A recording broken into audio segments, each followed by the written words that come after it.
Bem-vindo ao canal Áudio Bíblico, um lugar para fortalecer sua fé e se inspirar na jornada com Cristo. Não se esqueça de se inscrever e ativar as notificações para não perder nenhum conteúdo edificante. De Isabel, mulher de Zacarias, ao perceber que, em resposta às orações feitas durante tantos anos, ela haveria de ter um filho das orações, filho esperado, pedido, querido por muitos anos. Lucas capítulo 1, 24 a 25. Lucas 1, 24 a 25. Passados esses dias, Isabel, sua mulher, concebeu e ocultou-se por 5 meses, dizendo: Assim me fez o Senhor, contemplando-me, para anular o meu opróbrio perante os homens. Meus irmãos, orar é o exercício espiritual mais básico daquele que crê em Deus e no seu Filho Jesus Cristo. A oração está para o crente como a respiração está para o ser humano. É a vida da alma, orar, falar com Deus, estar na sua presença. Mas eu conheço pouca coisa na vida cristã que esteja tão cercada de dúvidas, dificuldades e questionamentos do que a oração. Deveria ser uma coisa simples. Orar é falar com Deus, se comunicar com Ele, ter uma comunhão significativa e pessoal com Deus. Todavia, há tanta dificuldade relacionada com a oração que não são poucos os cristãos que não sentem ânimo, coragem ou valor até em tirar tempo para orar, para estar com Deus e falar com Deus. Eu tenho certeza que se nós fôssemos fazer uma enquete sobre a quantidade de tempo que os cristãos usam diariamente em oração e fôssemos comparar com outras atividades, eu tenho para mim, quase por certo, que a oração não estaria entre os top 10, né? As 10 atividades que mais ocupam os cristãos durante o dia. O que é surpreendente, uma vez que nós consideramos aquilo que nós dizemos, que nós cremos em Deus, cremos que Ele ouve as orações, cremos que Ele é todo-poderoso, que Ele é bom e que Ele atende aquele que o busca no nome de Jesus.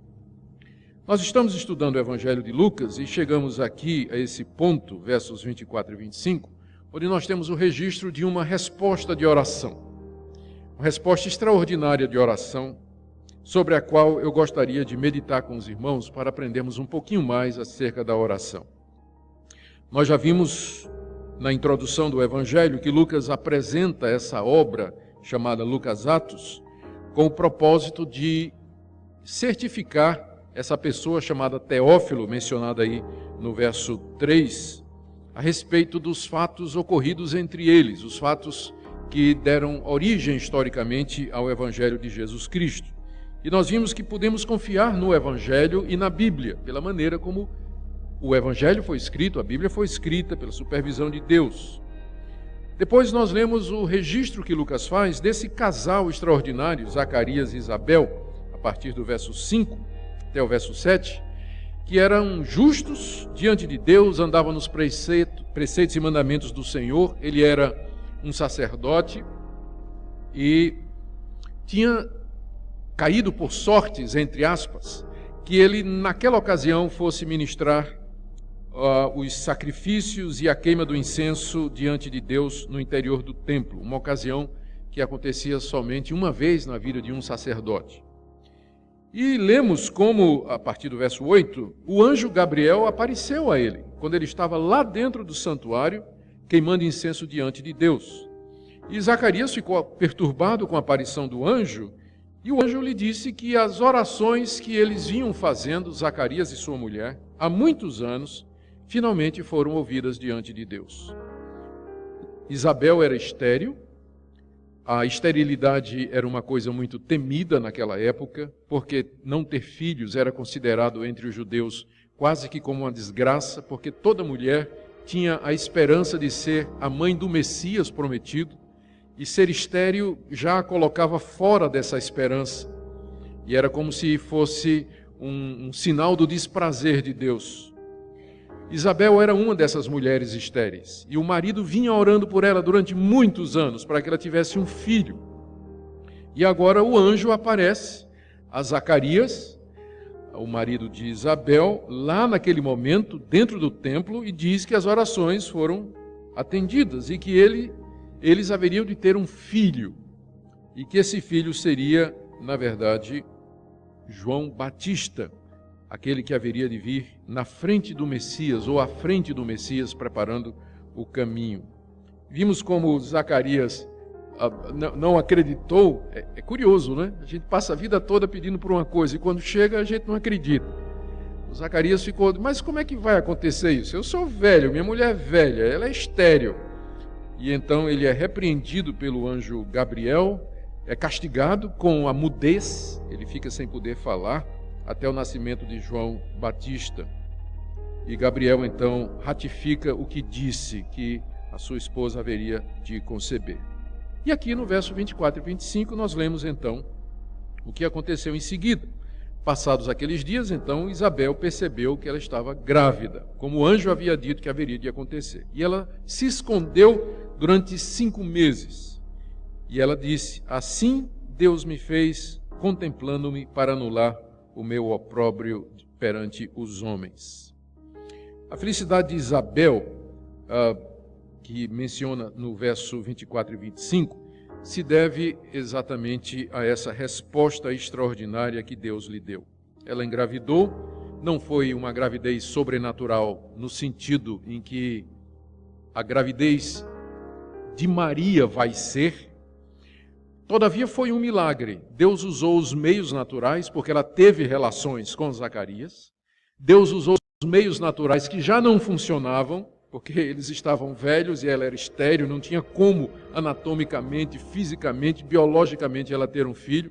Mas Deus usa meios naturais, faz-os funcionar para atingir os seus propósitos. Às vezes Deus age sem os meios naturais, como é o caso da concepção de Cristo. Maria não teve relações com José, mas engravidou do Espírito Santo. Aqui também é um milagre, mas Deus está usando meios. Às vezes as pessoas pensam que Deus só responde a oração de um jeito. Deus pode usar, pelo menos, Deus pode responder de 3 maneiras. Ele pode usar os meios naturais, as circunstâncias, a providência, os acontecimentos, as coincidências para responder a nossa oração, e nesse caso não é sobrenatural, é simplesmente Deus guiando o curso da história, na sua sabedoria, um encontro, um evento, uma coincidência, um fato inesperado, é a mão de Deus e não houve nenhum milagre. Segundo, ele pode responder com um milagre usando os meios. Alguém está doente, a possibilidade de ficar bom é 0 ou muito pouca, mas Deus abençoa o remédio e faz com que aquele remédio que normalmente não resolveria tenha uma eficácia acima da possibilidade física. Então, Deus responde miraculosamente, às vezes usando meios, como é o caso aqui. Ou às vezes ele dispensa os meios e faz o milagre mesmo, como foi o caso, veremos, não é? Da concepção de Jesus, que nasceu sem que houvesse participação masculina, nasceu da Virgem Maria, uma concepção feita pelo Espírito Santo. É um milagre em que Deus suspendeu todos os usos dos meios naturais que Ele mesmo estabeleceu. Então, o que nós temos aqui é essa resposta feita de maneira sobrenatural, mas em que Deus está usando meios, os recursos, a maneira das coisas funcionarem que Ele mesmo estabeleceu. O ponto é que Isabel viu que estava grávida, ficou feliz, e diz o texto que ela se ocultou. Os comentaristas não sabem direito o porquê que Isabel se escondeu durante 5 meses. Talvez porque ela achasse estranho, né? Todo mundo ver uma senhora de uma certa idade andando com um barrigão para cima e para baixo, né? Como é que fica isso, né? Essa mulher com essa idade não tinha mais condição e agora ela está aí andando com essa barriga para cima e para baixo. Talvez ela tenha ficado com um pouco de vergonha, mas não bate com o texto, porque diz que ela se ocultou até 5 meses. Depois dos 5 é que o barrigão fica evidente, não é? Aí ela se mostrou. Então eu não acho que foi isso, não.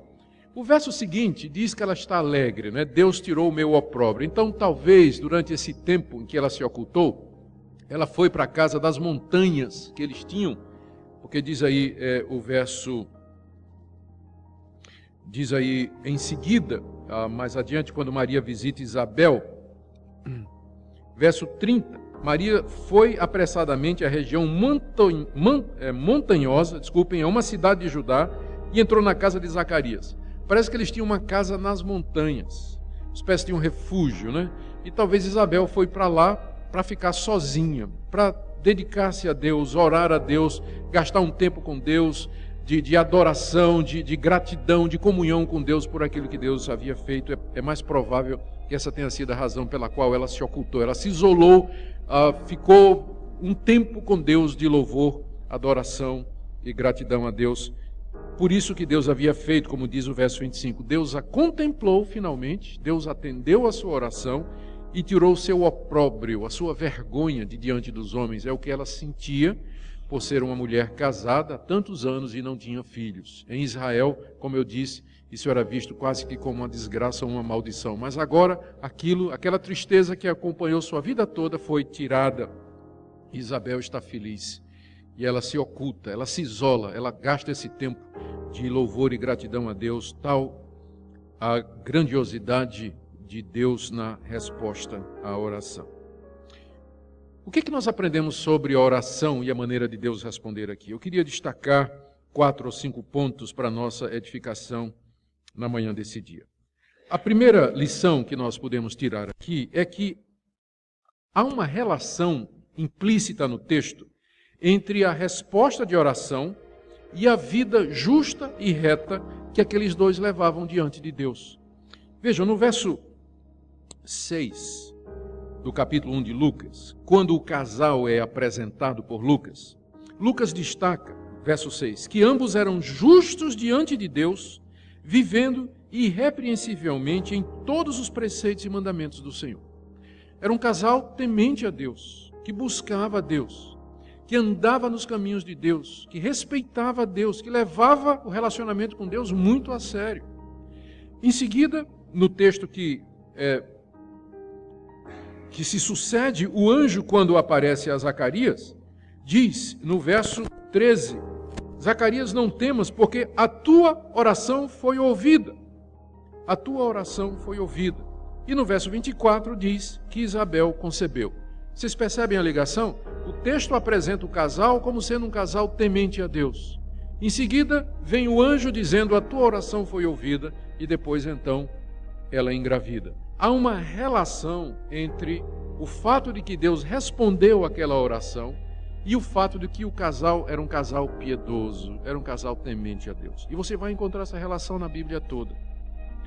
Parece que Deus se apraz em responder às orações daqueles que o buscam, daqueles que andam nos seus caminhos. Há uma relação entre santidade e resposta de oração. Os que andam em santidade, os que vivem uma vida reta diante de Deus, os que andam em obediência a Deus, esses têm muito mais respostas de oração do que aqueles que estão em dúvida, vacilantes, descomprometidos com Deus, apegados a ídolos, que não são necessariamente as imagens de escultura, mas qualquer outra coisa que toma o lugar de Deus, que não buscam a Deus constantemente. A Bíblia é muito clara quando faz essa relação entre santidade e resposta de oração. Então, antes de você reclamar de Deus ou questionar a Deus porque é que Ele não responde às suas orações, faça uma análise da sua vida. Você está andando em retidão diante de Deus? Você está andando pelos caminhos de Deus, fazendo a sua vontade? Porque há essa relação na Bíblia. O Senhor Jesus Cristo disse, se vocês andarem na minha palavra, se vocês permanecerem na minha palavra e minha palavra permanecer em vocês, vocês pedirão o que vocês quiserem e será feito. Há essa relação que o texto então nos deixa muito claro. O segundo ponto que eu queria destacar aqui é que mesmo que a Bíblia nos ensine que Deus responde mais às orações daqueles que andam numa vida reta e santa, isso não significa que as nossas orações são resultado do nosso mérito. O que é interessante aqui é o seguinte: Zacarias era esse homem que o texto diz no verso 6, que era justo e reto diante de Deus e que vivia irrepreensivelmente nos caminhos de Deus. Orou muitos anos por um filho. Quando o anjo Gabriel apareceu, anunciando que a oração foi respondida, qual foi a reação desse homem justo, irrepreensível e que andava nos mandamentos de Deus? Eu não acredito. Então, você percebe que a santidade e a retidão nossa aqui nesse mundo, ela nunca é absoluta. Zacarias era um homem santo, mas ele podia ser incrédulo também. Ele podia duvidar de Deus. Na hora em que precisou, faltou-lhe fé, confiança em Deus, acreditar em tudo aquilo que ele tinha pedido durante tantos anos. Deus, assim mesmo, apesar da incredulidade de Zacarias, respondeu à oração dele, porque as respostas de oração, como eu disse, embora pareça que Deus se apraz em responder às orações dos que o buscam, mas o resultado das nossas orações não são por causa dos nossos méritos. Porque você tem aqui esse homem que claramente duvidou, todavia Deus manteve a resposta. Deus ainda assim disse, você vai ter do mesmo jeito, só vou lhe castigar, você vai ficar mudinho, vai ficar quietinho, não vai falar nada. Talvez Isabel até agradeceu, né? Se Zacarias fosse aquele tipo de marido que ficava falando muito, né? Então Isabel até ficou feliz da vida. Mas o ponto aqui é que sempre é pela graça. Quando Deus responde uma oração, é favor, é misericórdia, não é com base na sua perfeição absoluta, porque você não tem perfeição absoluta, porque você é falho, porque você é incompleto no processo de santificação. Essas duas coisas andam juntas. Por um lado, a Bíblia diz, ande nos caminhos de Deus e Deus vai responder suas orações. Por outro, a Bíblia diz, ainda que você ande nos caminhos de Deus, você nunca vai fazer isso de maneira perfeita. Portanto, quando Deus responder, é sempre graça. É sempre misericórdia. Não é porque você merece. Não é porque você tem direito a coisa alguma. Mas é porque Deus, na sua misericórdia, resolveu atender. Então, santidade e humildade para reconhecer que é pela graça, elas andam juntas nessa área de oração. Nós temos que procurar uma vida santa, mas sempre lembrando que a resposta de oração vem da parte de Deus. Essa é a segunda lição que nós aprendemos. Há uma terceira aqui. Zacarias orou muito tempo sem ter uma resposta.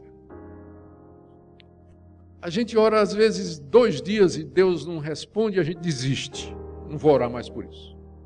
Zacarias deve ter orado talvez uns 30 ou 40 anos. 30 ou 40 anos, para que a sua esposa tivesse um filho. E ele não desistiu durante todos estes anos, porque quando o anjo aparece e diz, a tua oração foi ouvida, dá a impressão de que ele está se referindo a alguma coisa que Zacarias tinha feito recentemente, não é alguma coisa que ele fez há 40 anos atrás e tinha parado. Olha, aquela oração que você fez há 40 anos, lembra, Zacarias? Eu vim responder hoje. Não. A ideia do texto era de que Zacarias continuava a orar pela sua esposa, apesar de idosos, e ela ser estéril. Ele era um homem consagrado a Deus, e apesar das dificuldades, à medida que os anos iam passando, cada ano representava um tijolo a mais na parede da dificuldade, para ela engravidar, porque eles iam ficando mais velhos. Apesar disso, ele não desistiu. Ano após ano, perseverou, e Zacarias aqui aparece também como exemplo de perseverança e nos ensina de que Deus nem sempre responde de imediato. Às vezes ele leva anos para responder uma oração. O ponto é que enquanto ele não der um não definitivo e claro, você deve continuar orando. Enquanto não ficar absolutamente claro que Deus disse não, você pode continuar pedindo, pode continuar insistindo, todo dia. Lembra a Deus, por assim dizer. Fala com Ele. É o filho desviado? Enquanto ele está vivo, a resposta é, pode ser. É o marido que não se converteu? Está vivo?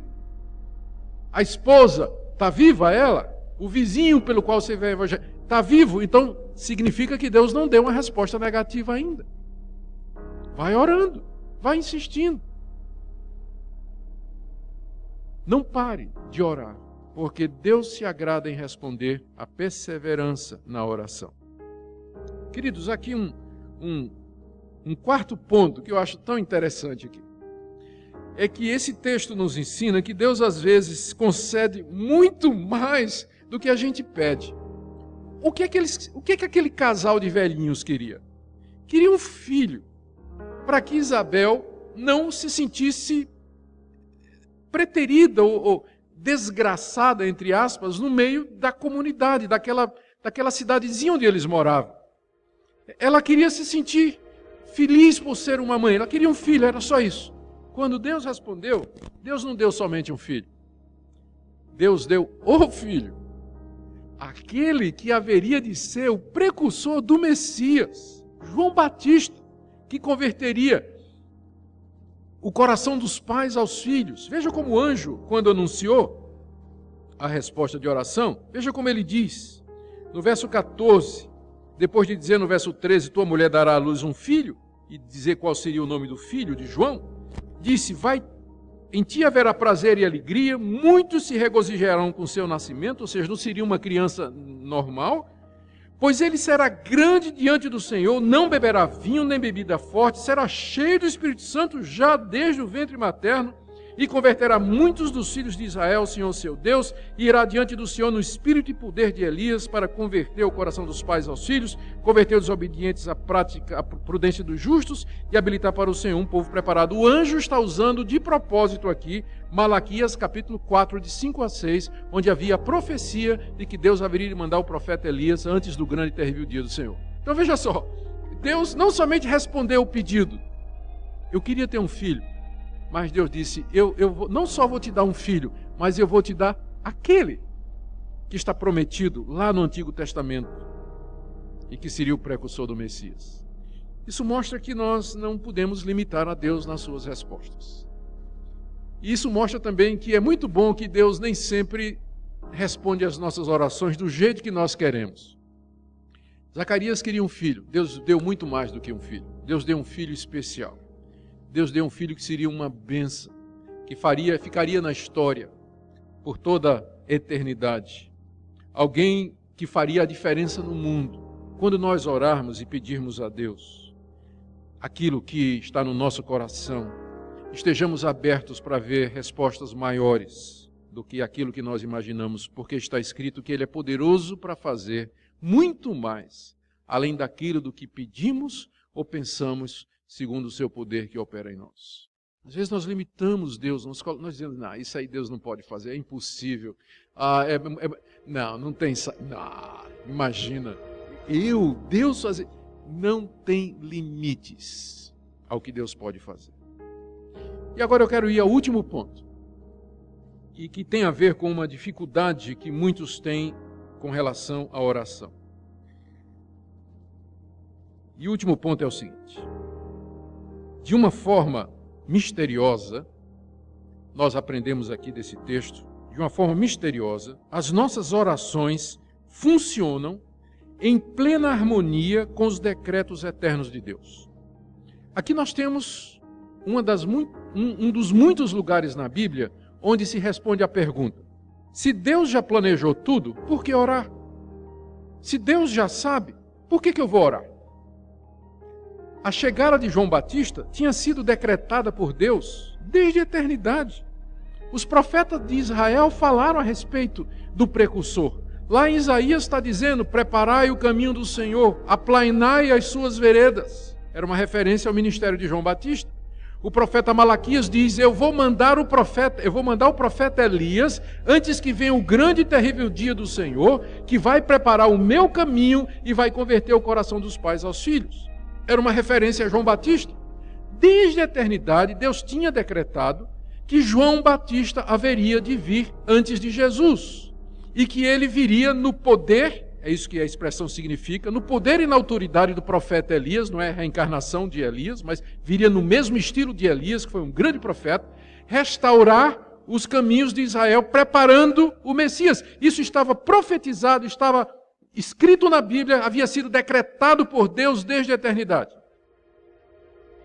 E coincidiu com aquele velhote pedindo para ter um filho.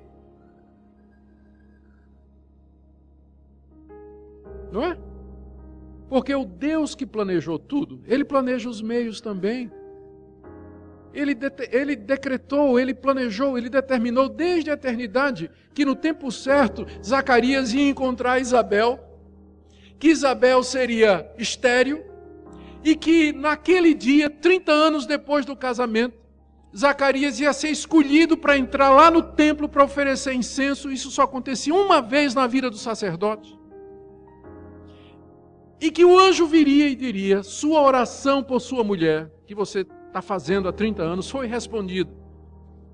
E a resposta é o cumprimento de uma profecia que Deus tinha feito há 600 anos antes. Aqui você vê como há uma combinação das nossas orações com o projeto de Deus. Você pergunta, por que orar se Deus já sabe? A resposta é, exatamente porque Deus já sabe, é que você tem que orar. Para que orar se Deus já determinou tudo? Exatamente porque Deus governa o mundo, é que você tem que orar. As suas orações, elas não são ilusórias, elas são reais. Deus, de uma maneira que nós não entendemos, Ele determinou que a sua oração fizesse a diferença. Ele de fato ouve as orações. Ele escuta o que você pede. E a sua oração vai fazer a diferença. E quando fizer, no final, será exatamente como Deus queria e como Ele planejou e decretou. Percebem como junta aqui? Esse casal orando por um filho. Estava nem imaginando. E quando Deus respondeu, foi exatamente para cumprir o que Ele tinha decretado e planejado. Então, quando as pessoas levantam essa questão entre a oração como sendo algo do homem, é incompatível com a soberania de Deus, é incompatível com os decretos de Deus e a maneira como Deus governa o mundo, elas revelam um desconhecimento da Bíblia, muito grande. Ou limitam a Deus, porque eles imaginam que Deus não pode, sendo Ele quem é, planejar o mundo, organizar o mundo, orientar o mundo de tal maneira que através das suas decisões e das minhas decisões, no final, o plano dele seja exatamente como ele queria. Esse é o nosso Deus. Não tem limites para o que ele pode fazer. Então, a sua escolha, a sua decisão, as suas orações, a sua busca de Deus, pode saber que não são movimentos ilusórios no tabuleiro da predestinação, mas são decisões reais. São orações verdadeiras e Deus escuta e dá respostas reais e verdadeiras. E ao mesmo tempo em que isso está acontecendo, Deus está cumprindo o seu plano determinado antes da fundação do mundo, lá desde a eternidade. Não há incompatibilidade entre a soberania de Deus e a responsabilidade humana. As duas coisas andam juntas. Nem sempre percebemos como elas se relacionam, como eu tenho certeza que Zacarias e Isabel, quando estavam orando, não estavam dizendo assim: Senhor, cumpre em nós aquela profecia de Malaquias, nós queremos que nosso filho seja o profeta Elias. Eles não estavam nem conscientes disso. Como nós também não precisamos estar conscientes dos planos soberanos de Deus, porque muito do que Deus quer e planeja é mistério mesmo, a Bíblia não revela. Está na mente de Deus, mas nós podemos confiar que as suas promessas são verdadeiras. Ele mandou que nós orássemos. Ele orienta que nós oremos. Ele nos chama, nos encoraja, nos convida a orar e buscá-lo. E porque nós confiamos nele, não é porque nós entendemos Deus, mas porque nós confiamos em Deus, é que nós nos ajoelhamos todo dia e oferecemos orações, pedidos e súplicas, como se elas de fato pudessem mudar o curso da história, a vida das pessoas, alterar as circunstâncias. E elas de fato fazem isso dentro do plano maior desse Deus soberano. Eu quero terminar com algumas aplicações para nós aqui, e a primeira é evidente. Não deixe que questionamentos sobre a soberania de Deus, a predestinação, a eleição, o governo de Deus nesse mundo, de alguma maneira, seja um obstáculo para as suas orações. Não diga assim: eu não sei se meu filho é predestinado, por isso eu não vou orar por ele. Não diga assim: eu não sei se meu marido é predestinado, se meu esposo, minha esposa é predestinada, não sei se meu colega de classe é predestinado. Isso não é da sua conta, desculpa. Esse é um problema de Deus. Zacarias e Isabel estavam orando por um filho, não estavam nem preocupados em cumprimento da promessa de Malaquias. Isso é uma questão de Deus. A Bíblia manda você orar por todos que você conhece, interceder por eles, pedir, suplicar pela conversão deles. Então não deixe a soberania de Deus ser um obstáculo às suas orações. Quando você se ajoelhar para orar, buscar a Deus, faça de todo o coração, sabendo que Deus de boa mente ouve a sua oração e haverá de responder no tempo dele. Segunda aplicação prática, não pare de orar até Deus dar um não bem grande em letra de neon piscando em vermelho, não é? Enquanto ele não fizer isso, você pode pedir, você pode insistir, você pode orar, porque Deus tem o tempo dele não é o nosso. Zacarias orou 30, 40 anos, até chegar o tempo do cumprimento. E o último ponto é esse. Antes de você reclamar de Deus que ele não está respondendo a sua oração, lembra que Zacarias e Isabel eram justos diante de Deus, andavam irrepreensivelmente nos caminhos do Senhor e procuravam viver uma vida que agradava a Deus. Olha a sua vida. De fato você quer agradar a Deus? De fato você deseja aquilo que você está pedindo? Quando você ora a Deus e diz assim, Deus converte o meu marido. Você quer mesmo um marido convertido? Porque novo convertido vai tirar você da cama no domingo, 6:30 da manhã para ir para a igreja. Novo convertido vai dizer, eu quero ler a Bíblia com você todo dia. Novo convertido vai dizer, mulher, você agora não faz isso mais não. Novo convertido faz isso. Você quer um marido convertido? Às vezes a gente está pedindo coisa que a gente não quer. Pensa bem no que é que você está pedindo. Você quer que seu chefe se converta? Quer ter um crente zeloso, né? Novo convertido como seu chefe no trabalho? Então, há uma relação entre a nossa vida de comunhão com Deus, de santidade e as orações respondidas. E eu espero que essa palavra ela sirva não somente para estimular você a orar, mas também para viver uma vida santa e reta diante de Deus. Porque é dessa maneira que Ele vai cumprir os seus planos e propósitos, e as respostas dele serão sempre maiores do que aquilo que nós pedimos e imaginamos. Amém? Vamos orar. Ó Deus querido, obrigado pela Tua palavra, que ela nos instrui, que ela nos ilumina, que ela nos conduz na verdade. Ensina-nos a orar, a perseverar, a insistir. Ensina-nos a viver uma vida santa. Ensina-nos a estar preparados para as respostas. Ensina-nos, ó Deus, a lembrar que porque Tu és o que és, é que nossas orações terão resposta. Porque o Senhor é todo-poderoso, onisciente, onipotente, onipresente. O Senhor sabe todas as coisas, o Senhor é sábio e bom. Ouve as orações do Teu povo aqui nessa manhã. Em nome de Jesus. Amém.